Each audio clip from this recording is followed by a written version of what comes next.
Imagine a world where the gadgets powering your everyday life, from your smartphone to the fighter jets soaring overhead, depend on minerals controlled by a single nation, sparking global tensions and alliances.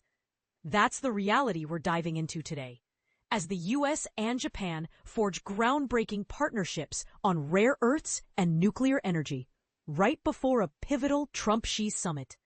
But let's break this down step by step. So even if you're new to geopolitics or resource wars, you can follow along easily.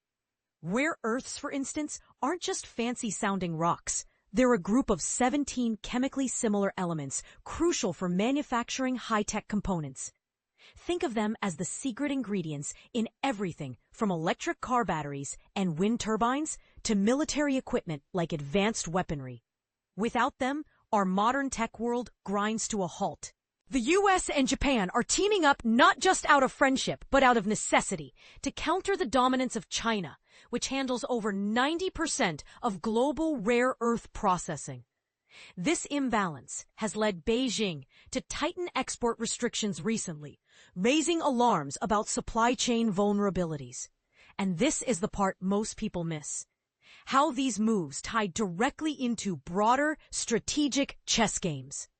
On October 28th, in the opulent setting of Tokyo's Akasaka Palace, complete with its gilded chandeliers and Baroque flair, U.S. President Donald Trump and Japanese Prime Minister Sanae Takaichi inked a framework deal. This agreement focuses on bolstering the supply of critical minerals, including rare earths, essential for vehicles, aviation, and defense.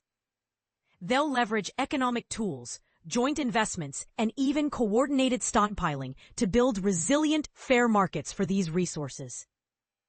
Plans include funding select projects within the next 6 months and collaborating with allies worldwide to safeguard chains. While China leads in extraction, with the US and Myanmar holding smaller shares, about 12% and 8% respectively, processing remains heavily skewed. Malaysia and Vietnam contribute minimally, but China still tops the charts there. But here's where it gets controversial. This alliance seems pointedly aimed at reducing reliance on China, even though they avoided naming the country outright. As Trump prepares to meet Xi on Thursday during the Asia-Pacific Economic Cooperation Summit in South Korea, discussions will likely touch on easing U.S. tariffs and China's export curbs, potentially pausing some tensions for trade talks. Shifting gears to nuclear power, a topic that's always heated due to safety concerns and energy debates, the fact sheet from the talks highlights cooperation on advanced reactors like the AP1000 and small modular reactors, SMRs.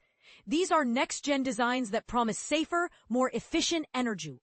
Japanese firms such as Mitsubishi Heavy Industries and Toshiba could partner with U.S. counterparts, opening doors for technology exports. For beginners, SMRs are like compact, factory-built nuclear plants that can be assembled faster and at lower costs than traditional ones, making them ideal for diverse energy needs. This aligns perfectly with Prime Minister Takaichi's priorities. As Japan's first female premier, she's championing nuclear energy for security, affordability, and export potential, especially after the 2011 Fukushima disaster shut down all domestic reactors following a devastating earthquake and tsunami. Globally, nations like China, France, South Korea, and Russia dominate nuclear tech exports, so Japan's push could level the playing field. The White House also floated fusion energy as a future collab. Think unlimited clean power from mimicking the sun's processes, a favorite of Takaichi's. Around 20 U.S. and Japanese companies, including SoftBank and GE Vernova, have expressed interest in tapping into a massive $550 billion investment initiative. Yet, the fact sheet skips over U.S. LNG, liquefied natural gas deals, or upstream investments, which Japan has been ramping up. This omission is intriguing, especially with America's pressure on nations buying Russian energy. And here's the real kicker that's sure to stir debate. The U.S. has been urging Japan to halt Russian energy imports, to force Moscow's hand, in ending the Ukraine war. Recently, sanctions targeted Russia's top oil exporters like Rosneft and Lukoil.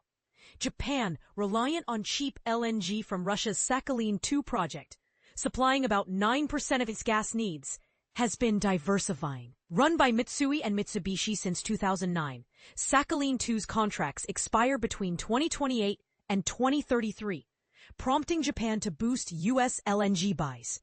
In June, Japan's top importer, JERA, locked in 20-year deals for up to 5.5 million metric tons annually from the U.S., matching Sakhalin-2's volume. Japan imports less than 1% of its oil from Russia under a soon-expiring waiver, with most oil coming from the Middle East. Last week, Tokyo Gas inked a deal for 1 million metric tons of Alaskan LNG, following JERA's similar move in September. JERA even invested $1.5 billion in Louisiana shale assets, joining Tokyo Gas and Mitsui in U.S. upstream ventures. Officials argue Sakhalin-2's proximity, just days delivery, beats the longer haul from Alaska or the Gulf Coast, keeping costs down. As energy expert Nobuo Tanaka of Tanaka Global Inc. puts it, the question isn't just about stopping imports, it's about affordability. Can the U.S. match Russia's cheap nearby LNG? He wonders. This tension highlights a counterpoint. While geopolitical pressure mounts, Japan's energy security demands practical, cost-effective solutions, potentially clashing with U.S. sanctions goals. What do you think? Should alliances prioritize global sanctions over national energy needs, or is there a middle ground? Do you see Japan's nuclear comeback as a smart security move or a risky gamble post-Fukushima? Share your thoughts in the comments. I'd love to hear differing views on this balancing act between tech independence, energy politics, and international cooperation. This piece draws from reporting by Katya Golubkova and Trevor Honeycutt in Tokyo, with additional insights from Kanishka Singh and Rishabh Jaiswal, edited by Himani Sarkar and Stephen Coates. Adhering to Thomson Reuters trust principles for accurate, unbiased journalism.